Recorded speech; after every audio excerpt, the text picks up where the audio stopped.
শিগগিরই পদত্যাগ করছেন রাষ্ট্রপতি মোহাম্মদ শাহাবুদ্দিন। সফর সংক্ষিপ্ত করে দুপুরে থাইল্যান্ড থেকে দেশে ফিরছেন স্পিকার।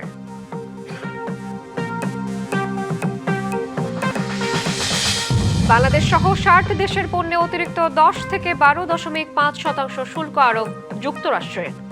জোরপূর্বক শ্রম প্রতিরোধে যথাযথ ব্যবস্থা না নেয়ায় অভিযোগ। রাজধানীতে তীব্র গ্যাস সংকট, ফিলিং স্টেশনে লম্বা লাইন, চালকদের আয়ে টান, যান চলাচল কমায় যাত্রীদের দুর্ভোগ। এবং প্রশ্ন ফাঁস ঠেকাতে আরো কঠোর ব্যবস্থা আসছে। ভারত জুড়ে ক্ষোভের মুখে নরেন্দ্র মোদীর ঘোষণা, ২৬ দিন পর অনশন ভাঙলেন সোনাম ওয়াংচুক। দেখছিলেন মার্কেন্টাইল ব্যাংক সংবাদ শিরোনাম। এবার জানাবো খবরের বিস্তারিত। আপনাদের সাথে আছে আমি সুবাইয়া আফরিন শ্রাবন্তী। ফ্যাসিবাদের দোসর রাষ্ট্রপতি মোহাম্মদ শাহাবুদ্দিন পদত্যাগ করলে হবে না, পদত্যাগের পরে তাকে গ্রেফতার করতে হবে, কথা বলেছেন বিরোধী দলীয় চিফ হুইপ ও জাতীয় নাগরিক পার্টির আহ্বায়ক নাহিদ ইসলাম। বৃহস্পতিবার সন্ধ্যায় জামালপুরে জুলাই পদযাত্রা শেষে শহরের ফৌজদারি মোড়ে এক সমাবেশে তিনি কথা বলেন। পদত্যাগ করলে হবে না, পদত্যাগের পরে তাকে গ্রেফতার করতে হবে। কারণ গণহত্যায় তার সমর্থন রয়েছে, দুর্নীতিতে তার স্পষ্ট প্রমাণ রয়েছে যে দুর্নীতিবাদ। দিল্লিতে ব্রিক্স সম্মেলনে প্রধানমন্ত্রী তারেক রহমানকে আমন্ত্রণ জানিয়েছেন নরেন্দ্র মোদী। কথা জানিয়েছেন পররাষ্ট্র প্রতিমন্ত্রী শামা ওবায়েদ। তিনি বলেন, দক্ষিণ এশিয়ায় আঞ্চলিক স্থিতিশীলতা আশা করে বাংলাদেশ। ভারতের অভ্যন্তরীণ সমস্যা ভারতই সমাধান করবে বলেও আশা করেন পররাষ্ট্র প্রতিমন্ত্রী।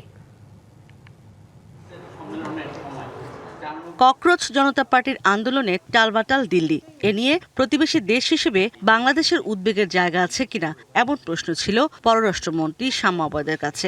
ভারত আরেকটি তিনি বলেন, বৃহৎ গণতান্ত্রিক দেশ হিসেবে ভারত নিজের সমস্যার সমাধান করবে বলে আশা ঢাকার। এছাড়া দিল্লিতে ব্রিক্স সম্মেলনের প্রধানমন্ত্রীকে আমন্ত্রণের কথাও জানান তিনি। অবশ্যই আনুষ্ঠানিক আমন্ত্রণ আমাদের পররাষ্ট্র মন্ত্রণালয়ে এসেছে, আমরা সেটা মাননীয় প্রধানমন্ত্রীর দপ্তরে পাঠিয়েছি। বাংলাদেশ একটি গণতান্ত্রিক রাষ্ট্র হিসেবে, গণতান্ত্রিক সরকার হিসেবে আমরা আমাদের এই রিজনে স্টেবিলিটি, স্থিতিশীলতা এবং শান্তি বজায় থাকুক, সেটাই আমরা আমাদের অবস্থান এবং আমরা সেটা চাই।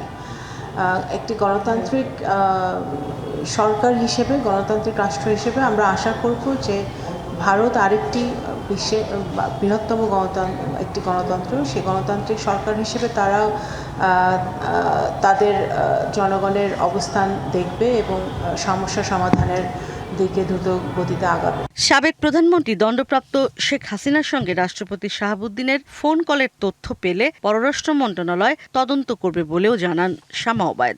এখানে কোনো ডেফিনেট কোনো খবর পররাষ্ট্র মন্ত্রণালয়ে আমরা পাইনি এই ব্যাপারে। যদি সেটা সত্যি হয়ে থাকে অবশ্যই পররাষ্ট্র মন্ত্রণালয় সেটা তদন্ত করবে, সরকারও সেটা তদন্ত করবে। আগামী সপ্তাহের শেষে ঢাকায় আসছেন দক্ষিণ ও মধ্য এশিয়া বিষয়ক মার্কিন বিশেষ দূত সার্জিও গোরে। সফরে দুদেশের সম্পর্ক আরও জোরদার হবে বলেও দাবি পররাষ্ট্র প্রতিমন্ত্রীর। এই সফরের মধ্য দিয়ে আরও নতুন কিছু বেরিয়ে আসবে। ইশরাত জাহান উর্মি, ডিবিসি নিউজ, ঢাকা। বাংলাদেশ সহ বিশ্বের ৬০টি দেশের নির্দিষ্ট কিছু পণ্যের উপর অতিরিক্ত শুল্ক আরোপ করেছে মার্কিন যুক্তরাষ্ট্র। আজ থেকে কার্যকর হচ্ছে এই নতুন ট্যারিফ নীতি। যুক্তরাষ্ট্রের বাজারে প্রবেশ করতে এখন থেকে বাংলাদেশ সহ ৬০টি দেশের পণ্যকে গুনতে হবে অতিরিক্ত ১০ থেকে ১২.৫% শুল্ক। জোরপূর্বক শ্রম প্রতিরোধে যথাযথ ব্যবস্থা না নেয়ার অভিযোগে তুলে এই অতিরিক্ত শুল্ক আরোপ করলেন ডোনাল্ড ট্রাম্প। এর আগে গত ফেব্রুয়ারিতে ১৫০ দিনের জন্য অস্থায়ী ১০% শুল্ক চালু করে ট্রাম্প প্রশাসন। সেই মেয়াদ শেষ হওয়ার সঙ্গে সঙ্গেই কার্যকর হচ্ছে নতুন শুল্ক। বৃহস্পতিবার দেশটির ফেডারেল রেজিস্ট্রারে প্রকাশিত এক নোটিশে বলা হয়, নতুন শুল্ক যুক্তরাষ্ট্রে আমদানিকৃত ৯৯.৪% পণ্যের উপর প্রযোজ্য হবে। তবে তেল, গ্যাস, সার, কিছু খাদ্যপণ্য, গাড়ি, ইস্পাত, অ্যালুমিনিয়াম, তামাসহ কয়েকটি পণ্যে এ শুল্কের আওতার বাইরে থাকবে। তেলের সংকটের ধাক্কা সামাল দিতে না দিতে রাজধানীর পরিবহন খাতে দেখা দিয়েছে নতুন সংকট। এবার গ্যাসের অভাবে ফিলিং স্টেশনগুলোতে দিনরাত দীর্ঘ লাইনেও অপেক্ষা করছেন চালকরা। কোথাও গ্যাস নেই, কোথাও আবার চাপ এতটাই কম যে ঘন্টার পর ঘন্টা দাঁড়িয়েও মিলছে না প্রয়োজনীয় জ্বালানি। এতে কমে গেছে যান চলাচল, ক্ষতির মুখে পড়েছেন চালকরা, দুর্ভোগে সাধারণ যাত্রীরাও। রাজধানীর বিভিন্ন সিএনজি ফিলিং স্টেশনে এখন একই চিত্র। রাস্তার এক পাশ জুড়ে অটোরিকশা, ব্যক্তিগত গাড়ি ও রাইড শেয়ারিং যানবাহনের দীর্ঘ সারি। ভোর থেকে গভীর রাত, একটু গ্যাসের আশায় ঘন্টার পর ঘন্টা অপেক্ষা চালকদের। অভিযোগ, আগে যেখানে 200 থেকে 300 টাকার গ্যাস নেওয়া যেত, এখন অনেক সময় 50 থেকে 100 টাকার বেশি পাওয়াই যাচ্ছে না। আগে 200, 250, 300 টাকা লইতাম, এখন এই ইদানিং 8 দিন লইলে 60 টাকা, 70 টাকা, 100 টাকার উপরে দেয় না। গ্যাস নাই, গ্যাসের প্রেশার হলো 80, 90, 100। এইভাবে কেমনে গাড়ি চালাবো বলেন?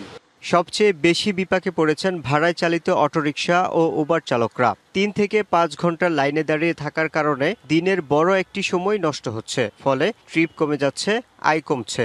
অনেকেই বলছেন প্রতিদিনের মালিকের জমা তো দূরের কথা, সংসারের খরচ চালানোই কঠিন হয়ে পড়েছে। গ্যাস পাই না, 2 ঘন্টা 3 ঘন্টা ধরে দাঁড়িয়ে থাকি, তাও গ্যাস পাওয়া যায় না, অনেক পাম্প বন্ধই থাকে। 4টা ঘন্টা এই সিরিয়াল দিয়ে আছে, সকাল 6টা গাড়ি নিয়ে বেরোছে, কিছু করতে পারবো না, কামাই কাজ করে বাড়ির 10 টাকাও নেওয়া যাবে না।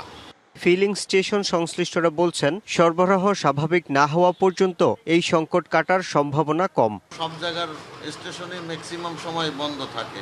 আমাদের এখানে মোটামুটি আছে, আমরা মোটামুটি দিতে পারতাছি, তাও গ্রাহকরা সন্তুষ্ট না তাতে। ফিলিং স্টেশনের পাশাপাশি বাসাবাড়িতেও গ্যাসের তীব্র সংকটে রাজধানীবাসী। মাঝে মাঝে হঠাৎ একটু রাত্রে আসে, 12টা 1টার দিকে আসে, সকাল 6টার দিকে আবার গ্যাস চলে যায়, একবারে গ্যাস থাকে না। গ্যাস বলতে গ্যাস আমাদের চুলা আসেই না, দিন রাত কোনো সময় আসতেছে না। যখনই একটু কোনো রকম আসে, সামান্য পরিমাণে, ওটা দিয়ে কোনো কিছু করার মতো না। বিদ্যুৎ, জ্বালানি ও খনিজ সম্পদ মন্ত্রণালয় জানিয়েছে, কক্সবাজারের মহেশখালী এলএনজি টার্মিনালে কারিগরি ত্রুটির কারণে জাতীয় গ্রিডে গ্যাস সরবরাহ কমে গেছে। এ কারণেই রাজধানীসহ বিভিন্ন এলাকায় গ্যাসের চাপ কমে এসেছে। Yusuf Rana, DBC news, Dhaka. নারায়ণগঞ্জে গ্যাসের তীব্র সংকটে বিভিন্ন কারখানায় ব্যাহত হচ্ছে উৎপাদন। বিকল্প জ্বালানি ব্যবহার করে উৎপাদন সচল রাখার চেষ্টা করছে প্রতিষ্ঠানগুলো, তবে এতে বাড়ছে উৎপাদন খরচ। এই অবস্থা দীর্ঘায়িত হলে বিদেশে পণ্য পাঠাতে বড় সংকটে পড়তে পারে রপ্তানিমুখী প্রতিষ্ঠানগুলো। পাশাপাশি ভোগান্তিতে যান চালক ও যাত্রীরাও। ফিলিং স্টেশনে দীর্ঘ অপেক্ষার পরও মিলছে না কাঙ্ক্ষিত গ্যাস। গ্যাসের তীব্র সংকটে শিল্পনগরী নারায়ণগঞ্জের কারখানাগুলোতে ব্যাহত হচ্ছে উৎপাদন। বিকল্প উপায়ে উৎপাদন সচল রাখতে ডিজেল ও জেনারেটর ব্যবহার করছে শিল্প প্রতিষ্ঠানগুলো। এতে উৎপাদন খরচ বাড়ছে বলে জানান ব্যবসায়ীরা। গ্যাস না হলে আমাদের ডাইং হচ্ছে না। ফ্যাব্রিক যখন নাকি ডাইং না হয়ে আমাদের গার্মেন্টসে না ঢুকবে, আমাদের শিপমেন্টের ক্ষেত্রে সেখানে দেরি হবে। সেখানে যদি আমাদের না হয়, সেখানে একটা পেনাল্টি দিতে হয়। একটা এয়ার শিপমেন্ট যদি হয়, সেটা সাইজ অনুযায়ী আমাদের পুরো মাসের লাভ বা তার চেয়ে লসের দিকে চলে যায়। তো gas is a very important thing. Gas সংকট আরও তীব্র হলে উৎপাদন ঘাটতির কারণে নির্ধারিত সময়ে বিদেশি ক্রেতাদের কাছে রপ্তানি চালান পাঠানো কঠিন হয়ে পড়বে, এমন শঙ্কার কথা জানান বিকেএমই এর প্রেসিডেন্ট। সংকটগুলির কারণে আমরা যে ক্ষতিগ্রস্ত হচ্ছি, অর্থাৎ যদি শিপমেন্ট ডিলে হয়, শিপমেন্ট যদি এয়ারে চলে যায়, তাহলে দেখা যাবে যে টোটাল ভ্যালুর 50 to 60% আমার নাই। অনেক বড় ক্ষতিটা। আরও 1-2 দিন লাগবে কিনা জানি না, যেটা তিতাসের উচ্চ পর্যায়ের কর্মকর্তাদের সাথে আলোচনা করে যেটা আমরা পেয়েছি, যেটা ওনারা চেষ্টা করছেন। এদিকে জেলার সিএনজি ফিলিং স্টেশনগুলোতে দীর্ঘ হচ্ছে গাড়ির লাইন। চালকরা বলছেন গেল 2 দিন ধরে বিভিন্ন জায়গায় ঘুরেও চাহিদা মতো গ্যাস পাওয়া যাচ্ছে না। 2 ঘন্টা 3 ঘন্টা পর পর সিরিয়াল ধরতে হয়, তারপরে 100 টাকার গ্যাস পাওয়া যায়। কষ্ট তো অবশ্যই হচ্ছে, অনেকে মনে করেন গ্যাস নেওয়া দিন গেছে গা, ইনকাম নাই। সরবরাহ কবে নাগাদ স্বাভাবিক হবে তা নিশ্চিত করে বলতে পারছে না তিতাস গ্যাস কর্তৃপক্ষ। অনিশ্চয়তা দূর করতে সরকারের জরুরি পদক্ষেপ চায় কারখানা মালিক ও পরিবহন সংশ্লিষ্টরা। সাবিত আল হাসান, ডিবিসি নিউজ, নারায়ণগঞ্জ। নোয়াখালীতে জন্ম নিয়ন্ত্রণ সামগ্রীর তীব্র সংকট চলছে। উপজেলা থেকে ইউনিয়ন পর্যায়ে পিল, ইনজেকশন, কন্ডম ও দীর্ঘমেয়াদী পদ্ধতির উপকরণ মিলছে না সহজে। এ নিয়ে কর্তৃপক্ষ বলছে ক্রয়ের জটিলতায় এমন পরিস্থিতির সৃষ্টি হয়েছে। চাহিদার তুলনায় সরকারি সরবরাহ নেমে এসেছে প্রায় শূন্যের কোটায়। তাই নোয়াখালীতে পরিবার পরিকল্পনার জন্য জরুরি জন্ম নিয়ন্ত্রণ সামগ্রীর চরম সংকট দেখা দিয়েছে। প্রয়োজন হলেও পরিবার পরিকল্পনার আধুনিক পদ্ধতিগুলো ব্যবহার করতে পারছেন না গ্রামীণ দম্পতিরা। এতে অনিচ্ছাকৃত গর্ভধারণের আশঙ্কা বেড়ে যাচ্ছে। মহিলাদেরকে অনেক কিসিমের রোগ আমরা পুরুষ ডাক্তাররা বলতে পারি না। পরিবার পরিকল্পনার কোনো ওষুধই এখানে নাই। আমরা স্বাস্থ্যকেন্দ্রে গেলেও কোনো ওষুধ পাই না। মাঠ পর্যায়ে পরিবার পরিকল্পনার কোনো সদস্যকেও দেখা যায় না। স্বাস্থ্যকেন্দ্রে গেলে কোনো প্রকার জন্ম নিয়ন্ত্রণ ইনজেকশন, ট্যাবলেট কিংবা কন্ডোম কোনোটাই পাওয়া যায় না। আগে স্বাস্থ্যকর্মীরা বাড়ি বাড়ি যাইতো, যে জন্ম নিয়ন্ত্রণের সামগ্রী বিতরণ করত, কিন্তু এখন আর সেটা পাওয়া যাচ্ছে না। ওনারা তো আসেই না। স্বাস্থ্যকেন্দ্রে গেলেও আমরা সেগুলো ঠিকমতো পাই না। আমাদের পিল, কন্ডম, ইঞ্জেকশন, দীর্ঘমেয়াদী পদ্ধতি আমাদের কিছুই নাই। আমরা রোগীর চাহিদা অনুযায়ী দিতে পারতেছি না, আর ওরা অনাকাঙ্ক্ষিত গর্ভধারণ হচ্ছে। জেলা পরিবার পরিকল্পনা অধিদপ্তরের তথ্য অনুযায়ী 2024 সালের জুলাই থেকে কেন্দ্রীয়ভাবে নতুন কোনো ক্রয় কার্যক্রম না হওয়ায় এই সংকট তীব্র হয়েছে। তবে দ্রুত সমস্যা সমাধানের চেষ্টা চলছে। বর্তমানে আমাদের ওষুধের স্বল্পতা, সরবরাহের অভাব এবং আমাদের কন্ট্রাসেপটিভসের সরবরাহ প্রায় নাই বললেই চলে। অগাস্টের মধ্যে আশা করি আমাদের এই যে লজিস্টিক্সের যে স্বল্পতা, যেটা ক্রাইসিস যেটা রয়েছে, এটাও আশা করি আমরা কাটিয়ে উঠতে পারবো। জন্ম নিয়ন্ত্রণে গ্রামীণ জনগোষ্ঠীর বড় অংশ সরকারি সরবরাহের উপর নির্ভরশীল। তাই দ্রুত সমস্যা সমাধান হবে এমনটাই চান সবাই। DBC news desk. বর্ষা এলে জলাবদ্ধতা যেন নিত্যসঙ্গী জামালপুর পৌরবাসীর। তবে এবার জলাবদ্ধতার ভোগান্তি ছাপিয়ে গেছে মৃত্যুর পরের শেষকৃত্যেও। প্রিয়জনকে শেষ বিদায় জানাতে কোমর সমান পানি মারিয়ে যেতে হচ্ছে কবরস্থানে। অপরিকল্পিত নগরায়ন ও দুর্বল ড্রেনেজ ব্যবস্থাকে দায়ী করছেন স্থানীয়রা। তবে কর্তৃপক্ষ জানিয়েছে, জলাবদ্ধতা নিরসনে দীর্ঘমেয়াদী প্রকল্প হাতে নেওয়া হয়েছে। প্রিয়জনকে শেষ বিদায় জানাতে এসে কোমর সমান পানি মারিয়ে যেতে হচ্ছে কবরস্থানে। সেই কবরস্থানেও হাঁটু সমান পানি। এ চিত্র জামালপুর পৌরসভার। কয়েক বছর ধরে বর্ষা মৌসুমে এলেই সামান্য বৃষ্টিতে শহরের বিভিন্ন এলাকায় জলাবদ্ধতা তৈরি হয়ে পৌরবাসীকে ভোগান্তি পোহাতে হয় সীমাহীন। স্বস্তি নেই মৃত্যুর পরও। কবর জিয়ারত করতে এসে এমন করুণ দৃশ্য দেখে আবেগ আপ্লুত স্বজনরা। আমাদের আসলে আবেগের জায়গা এটি। দীর্ঘ প্রায় 3 যুগ ধরে এটা আমরা প্রতিদিন এখানে আসি, প্রতি শুক্রবারে আসি, এসে এখানে কবর জিয়ারত করি। কিন্তু এই যে বেহাল দশা গুরুস্থানের, এটা আমরা এখন পর্যন্ত আসলে সেটা আমরা দেখিনি। কবর চেনার মতো কোনো পরিস্থিতি নাই। আজকে কবর দেখতে আইসা চিক্ষির বাইরে কানতে ইচ্ছে করতেছে। সামান্য বৃষ্টিতেই পানিতে ডুবে যাচ্ছে বাড়ির উঠান, রান্নাঘর, টিউবওয়েল ও টয়লেট। প্রতিদিন নোংরা জলমগ্ন পানি মারিয়েই মানুষ ও যানবাহন যাতায়াত করছে। দীর্ঘ সময় পানি জমে থাকায় বাড়ছে পানিবাহিত রোগের সংখ্যাও। স্থানীয়দের অভিযোগ, অপরিকল্পিত নগরায়ন, খাল দখল এবং নিয়মিত ড্রেন পরিষ্কার না করায় বছরের পর বছর এই ভোগান্তি। ঘরের মধ্যে 1 হাঁটু করে পানি, খাওয়া দাওয়া বন্ধ। এইভাবে কি দিন যায়, এইভাবে কি চলন যায়? পোলাপান স্কুলে যেতে পারে না, কিছু না, খাইতে পারি না। বিগত 4 বছর যাবৎ সমস্যা এই পানির। জেলা প্রশাসনের কাছে আমি আকুল আবেদন জানাবো যে যাতে দ্রুত এই পানি নিষ্কাশনের এবং জলাবদ্ধতা দূরকরণের স্থায়ী কোনো ব্যবস্থা যাতে প্রশাসন গ্রহণ করে। তবে পৌর কর্তৃপক্ষ বলছে, জলাবদ্ধতা নিরসনে ড্রেন পরিষ্কার ও উন্নয়নের কাজ চলছে। দীর্ঘমেয়াদী প্রকল্পও হাতে নেওয়া হয়েছে। 3টা প্রকল্প আমরা এস্টিমেট করেছি। এখন আমাদের ঊর্ধ্বতন কর্তৃপক্ষের মাধ্যমে আমরা বিভিন্ন জায়গায় আমরা দিব। এই কাজটা হয়ে গেলে কৃষি ফার্মের যে পানিগুলা সেগুলা অনেকটাই চলে যাবে, পানি থাকবে না আশা করি। দীর্ঘদিন ধরে জামালপুরের জলাবদ্ধতা নিরসনে কার্যকর পদক্ষেপের দাবি জানিয়ে আসছেন স্থানীয়রা। কর্তৃপক্ষ দ্রুত উদ্যোগ নিয়ে সীমাহীন এ দুর্ভোগ থেকে মুক্তি দেবে পৌরবাসীকে, এমনটাই প্রত্যাশা তাদের। শুভ্র মেহেদি, ডিবিসি নিউজ, জামালপুর।